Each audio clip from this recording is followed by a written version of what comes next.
Zimbabwe में जब हमने टीम ली और वहाँ पे जो हमारा पहला एडिशन था, तो एक बात हमें पता लगी कि हम एक चीज़ जो शुरू के सालों में मिस कर रहे थे, वो ये था कि हमारा कोच राणा नहीं था। जब हमारा कोच मंसूर राणा साहब बने तो हमने वहाँ पे भी ट्रॉफ़ी लिफ्ट की, और मैं समझता हूँ कि ट्रॉफ़ी से बहुत ज़्यादा एक जो एज़ाज़ की बात है पाकिस्तान के लिए कि ज़िम्बाब्वे क्रिकेट जो है उनके साथ हमने एग्रीमेंट किया, पार्टनरशिप की, और वहाँ पे जाके आकिब भाई को उन्होंने इनवाइट किया along with this team for player development program. So ये जो प्लेयर डेवलपमेंट प्रोग्राम जो लाहौर कलंदर्स ने शुरू किया था, अब इसके चर्चे पूरी दुनिया में है और बाकी क्रिकेट बोर्ड जो है वो भी इसको फॉलो करना चाह रहे हैं। सो ज़िम्बाब्वे ने जब हमें अप्रोच किया, आकिब भाई ने वहाँ जाके ट्रायल ओपन किए, 3-4 शहरों में उन्होंने ट्रायल लिए, और वहाँ से जो लोग आए उनमें से 20 लोग इन्होंने शॉर्टलिस्ट किए, जिसमें से 5 जो थे वो हर एक फ्रेंचाइज ने अपने पास रखे। तो मेरा ख्याल है 1 महीने के अंदर अंदर वो प्लेयर जो थे वो खेल रहे थे, ऑन स्क्रीन थे। और अब उनके साथ जो हमारा एग्रीमेंट हुआ वो ये हुआ कि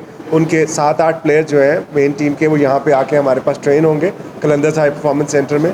उनकी अंडर 19 की टीम और वुमेन की टीम जो है वो यहाँ पे आके प्रैक्टिस करेगी। तो मेरे ख्याल में ये पाकिस्तान के लिए एजाज़ की बात है कि एक टेस्ट प्लेइंग नेशन जो है वो हमारे इस प्लेयर डेवलपमेंट प्रोग्राम को, आकिब भाई की काविशों को और आकिब भाई की जो मेहनत है क्रिकेट की फील्ड में उसको और कलंदर्स हाई परफॉर्मेंस सेंटर को सराह रही है। सो मैं समझा कि जब हम कल वापस पहुँचे तो मेरा ख्याल था कि जो अपनों के दरमियान मिल के जो खुशी होती है वो किसी और के साथ नहीं होती। तो मैंने कहा आप लोगों के साथ यहाँ पे हम एक सेशन रखें ताकि ये जो हमने एक नया इनिशिएटिव लिया है और एक पाकिस्तानी फ्रेंचाइज जो है वो एक इंटरनेशनल जो टेस्ट प्लेइंग नेशन है उसके साथ कोलैबोरेट कर रही है, तो आपसे ये खबर भी शेयर की जाए। और साथ साथ ये जो तीसरी ट्रॉफ़ी जो मेरा ख्याल है 18 महीनों में तीसरी ट्रॉफ़ी है और इंशाल्लाह भी बहुत सी आनी बाकी है।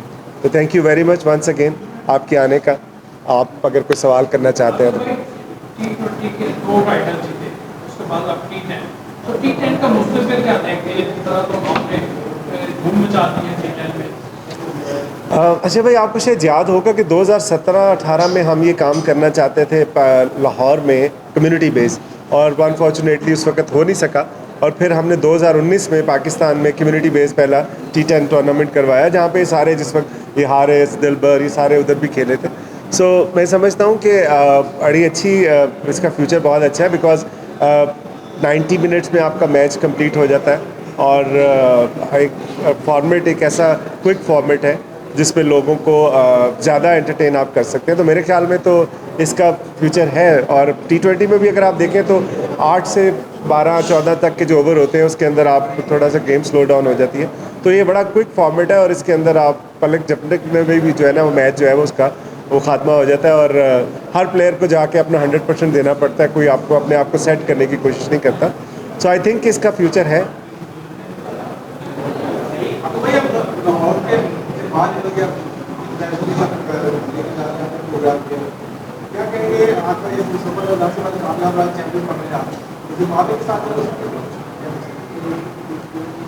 देखिए उसमें ट्रॉफ़ी तो राणा साहब जीत के आए लेकिन मैं समझता हूँ कि हमारी जो उनसे डिस्कशन हुई, एक ये था कि हम प्लेयर डेवलपमेंट वहाँ पे करें, क्योंकि देखिए आपको थोड़ा इस सिस्टम को चेंज करना पड़ेगा।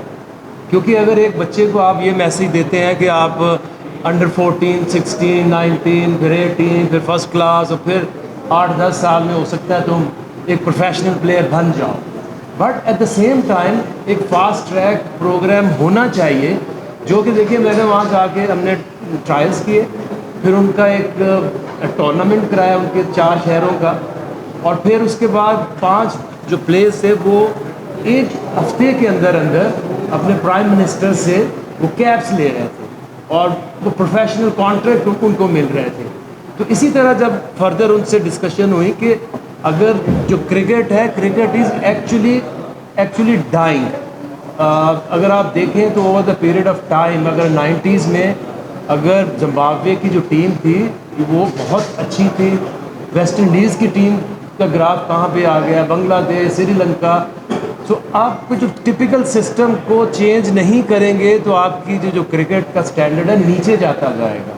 तो फिर उनसे हमारी 4 पॉइंट्स के ऊपर एक MOU साइन किया 10 साल के लिए।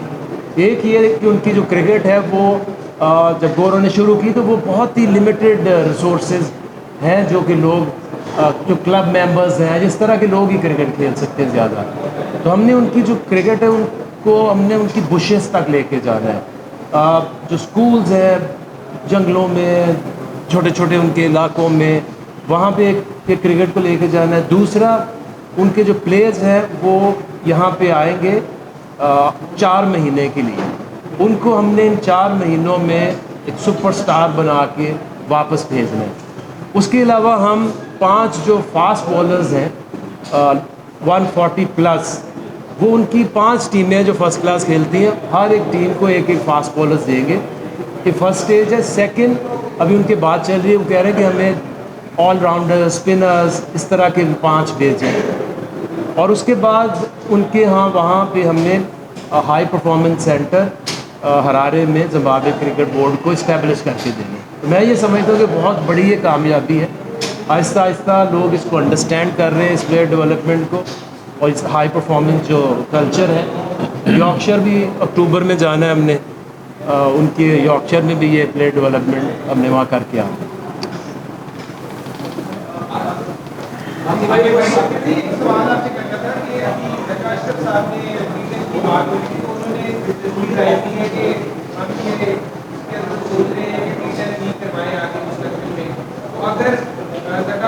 आपसे बात करें कि आप फ्रेंचाइज ले टीचर में, तो आप दिलचस्पी रखती है टीचर लीग में जरूर फ्रेंचाइज आके भाई ले लेंगे फ्रेंचाइज। आपसे अच्छा, मुझसे सर। देखिए T10 का ऑब्वियसली चैम्पियंस तो हम हैं इस वक्त, और आपको याद होगा कि अबू धाबी में भी जब T10 हुई थी शुरू में, तो वहाँ पे भी हमने पार्टिसिपेट किया था। मकसद ये था कि हम जो पाकिस्तानी नौजवान हैं उसको हम एम्पावर कर सकें और उनको एक प्लेटफॉर्म दे सकें। तो अनफॉर्चुनेटली उस वक्त पाकिस्तानी को इजाज़त नहीं मिली थी, तो फिर हमने वो टीम छोड़ दी थी। अब यहाँ भी जो अपने 2-3 प्लेयर जो इन्होंने आकिब भाई ने प्लेयर डेवलपमेंट प्रोग्राम के थे वो उधर डाले। तो ज़्यादा बड़ी चीज़ ये है कि हम लोगों के लिए मैक्सिमम अपने जो यूथ है उसके लिए एंगेजमेंट करें और उसके लिए प्लेटफॉर्म क्रिएट करें। तो मेरे ख्याल में ये ज़्यादा बेहतर होगा। और इंटरनेशनली जो हम कर रहे हैं, अब आप देखें कि ताहिर बेग हैं आपके, और एक वो जो मलिंगा तैयब अब्बास जो है, अब वो ज़िम्बाब्वे में अपना उन्होंने डेब्यू किया है और वो बड़े बड़े प्लेयर्स के साथ खेले हैं, तो उनको एक्सपोजर मिला है। आमिर को रिप्लेस किया तैयब ताहिर। आप सोचे कि आमिर हमारे ग्रेट बॉलर हैं, उनकी जो रिप्लेसमेंट जो थी वो तैयब थी और बहुत ज़बरदस्त उन्होंने परफॉर्म किया। तो हमारा कलंदर्स का फोकस यही है कि मैक्सिमम हम जो अपने नौजवानों के लिए जो प्लेटफॉर्म क्रिएट कर सकें, ताकि पाकिस्तान को और पूरी दुनिया को शोकेस कर सकें कि पाकिस्तान में कितना टैलेंट है।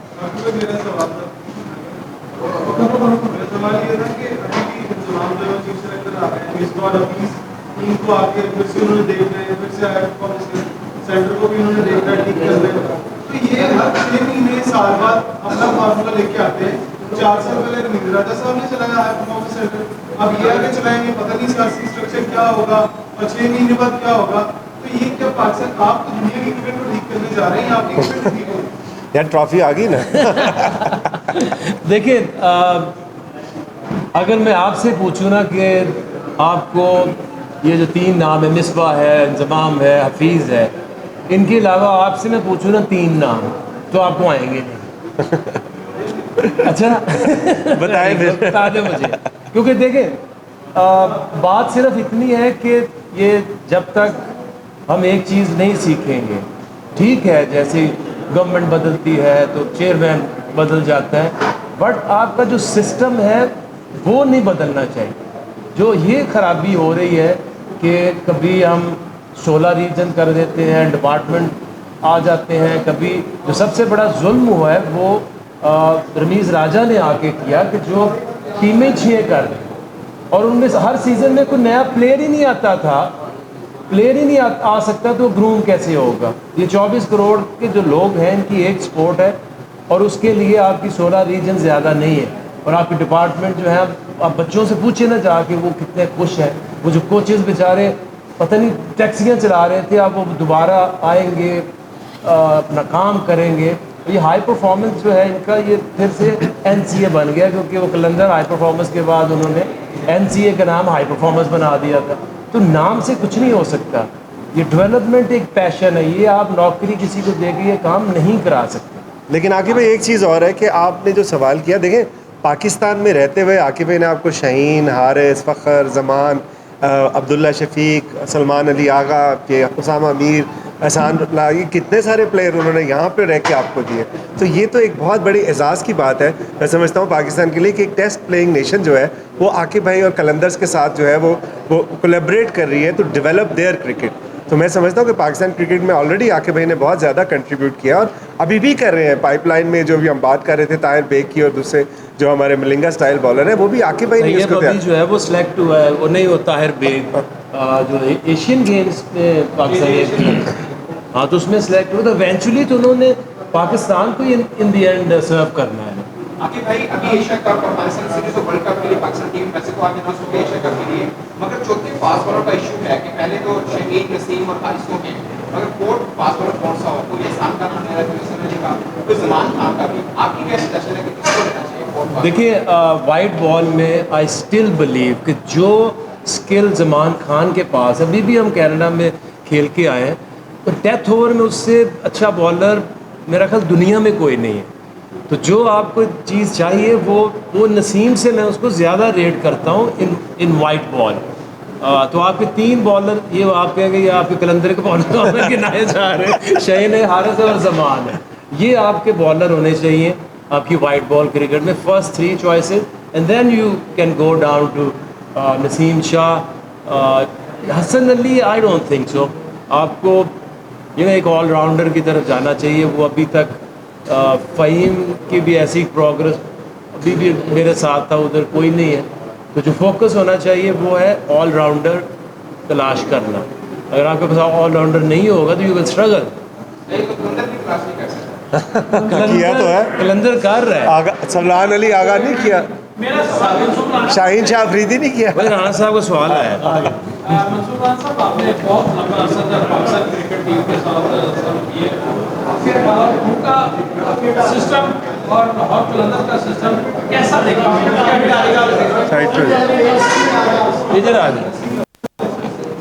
देखिए उस सिस्टम का कंपैरिजन तो मेरा ख्याल नहीं होना चाहिए। वो एक बहुत पुरानी और डिफरेंट एक उनका स्ट्रक्चर है, लेकिन यहाँ जो लाहौर कलंदर्स वाला है और हाई परफॉर्मेंस सेंटर वाला है, ये अनअर्थ करना है उस टैलेंट को जो कि आम नज़र नहीं आता और किसी सिस्टम में नहीं है। So there is a big difference between both systems, लेकिन at the end of the day उसी तरह हम भी उनको नर्चर करते हैं जो हाई परफॉर्मेंस सेंटर में अपॉर्चुनिटीज़ उनको देते हैं, और at the end of the day वो जाके फिर पाकिस्तान टीम से ही खेलते हैं। आगे भाई सभी क्रिकेटर्स T10 फॉर्मेट को इंटरनेशनल क्रिकेट के लिए नुकसानदेह करार दे रहे हैं कि ठीक है ऐसा फॉर्मेट है कि इंटरनेशनल क्रिकेट के लिए नुकसानदेह है क्योंकि प्लेयर्स उस तरह से उभर कर सामने नहीं आते। आप एक्सपीरियंस करके आए, आप समझते हैं कि T10 फॉर्मेट का मुख्य है या नहीं? ये सेम उनके व्यूज़ थे जब T20 क्रिकेट आई। कोई क्रिकेट आपको ख़राब कैसे कर सकती है? ये जिस तरह से आपकी क्रिकेट है, क्रिकेट को जब आप बाहर कहते हैं ना वर्ल्ड कप विनर, तो बाकी स्पोर्ट्स वाले हंसते हैं, भाई 6 टीमें 8 टीमों का तो हमारा वर्ल्ड कप होता है। तो इसको एक्सपेंड करना पड़ेगा। जैसे ही देखें T20 आई, उसकी ऑडियंस बढ़ी, उसका प्लेयर्स नए प्लेयर्स उस फॉर्मेट में आए। इसी तरह से जैसे T10 है, इसको देखने के लिए हर बंदे के पास टाइम है। वो जो फुटबॉल के लोग हैं, जो शॉर्टर टाइम के जो स्पोर्ट्स है, वो इसकी तरफ आ रहे हैं। तो आपको उससे क्या मिलेगा? और चैलेंजिंग बहुत ज़्यादा है क्योंकि इसमें 1 dot ball 2 dot ball you can't afford. तो इसमें आपको बड़ी टफ क्रिकेट है और आपको नए प्लेयर्स मिलेंगे, नई ऑडियंस मिलेगी। तो इसमें ख़राबी मुझे तो कोई नज़र नहीं आती। देखिए अगर इसको आप इस सवाल को थोड़ा सा मैं भी जवाब देना चाहता हूँ कि अगर आप पूरा टेस्ट मैच भी देखते हैं, उसमें भी ऐसे सिनारियोज आते हैं जहाँ पर आपको 10 ओवर की तरह की क्रिकेट खेलनी पड़ती है। इसी तरह जब वनडे, जब T20 नहीं था तो वनडे जो था वो बहुत स्लो था, लेकिन उसमें भी ऐसे सिनारियोज आते हैं जहाँ पे कि प्लेयर्स को गेम चेंज करनी पड़ती है, अपने गेयर्स चेंज करने पड़ते हैं।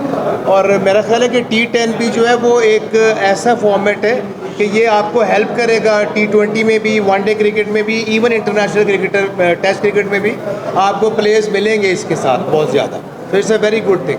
बाकी भाई अभी पाकिस्तान के बड़े मैचेस हैं अभी एशिया कप में वर्ल्ड कप में, खासकर टीम इंडिया के खिलाफ मैच है। अब अगर टीम इंडिया अब उस सिचुएशन पे खड़ी जहाँ पे पहले पाकिस्तान को तब तक बड़ी अनस्टेबल लग रही है आपको इंडिया के लिए, यकीनन जितनी पाकिस्तान टीम बैलेंस्ड है और उसके पास ऑप्शंस हैं और जो प्लेयर्स हैं उनकी जो एज का जो ग्राफ है वो बहुत बेहतर है। इंडिया उस स्टेज के ऊपर है कि अब वो नाम उनके बड़े बड़े हैं लेकिन उनकी फिटनेस और फॉर्म उस तरह से नहीं आती। तो अब इंडिया को स्ट्रगल इंडिया करेगा, फिर नए लोग तलाश करेगा, फिर एक टीम बनेगी।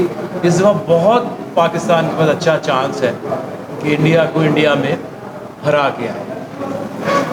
आप जैसे बात की कोई टीम भी बनाई है, तो जैसे आपने इनिशिएटिव दिया था कि आपने स्टार्ट किया था, उसके बाद उसका कुछ भी नजर नहीं आया कि आपने बुलाया, आपने उसका स्टार्ट किया। देखिए वुमेंस का हमारा अभी एक वीक के बाद हमारी उसकी MOU साइनिंग है। हमने सारे उनके ट्रायल्स लिए हुए हैं। अभी भी जो लाहौर में है जो आ सकती हैं वो वहाँ पे हमारे वुमेंस भी लड़कियाँ भी प्रैक्टिस पे आती हैं, प्रोग्राम का हिस्सा है। और फिर अभी 1-2 वीक के अंदर आप देखेंगे कि उनको भी वही सेम जो क्लास ऑफ 23 को लड़कों को 1 साल के लिए हम कॉन्ट्रैक्ट करते हैं उनके साथ, इसी तरह लड़कियों का भी करेंगे। और जिम्बाब्वे की वुमेन टीम भी हमारे पास आ रही है क्योंकि उन्होंने फिर वहाँ श्रीलंका खेलने जा रहे हैं। मैं आपको बताऊं कि इसमें हमने ट्रायल लिए थे। हम जो इसमें जो मिसिंग पार्ट है वो ये है कि ऑस्ट्रेलिया के साथ तो हमने कॉन्ट्रैक्ट कर लिया, ठीक है, हमने ट्रायल भी ले लिए, शॉर्टलिस्ट भी कर ली। आगे उनका फ्यूचर क्या है, तो उसके लिए जो अभी हमारे नए चेयरमैन आए हैं उनका जो विज़न है वुमेन को लेके, उससे हम काफ़ी इम्प्रेस हुए हैं। और हमारी कोशिश होगी, ख्वाहिश होगी और हमसे रिक्वेस्ट करेंगे कि वो आके ये जो फर्स्ट एडिशन होगा वुमेन प्लेयर डेवलपमेंट का वो उसको आने वाले दिनों में इनॉग्रेट करें।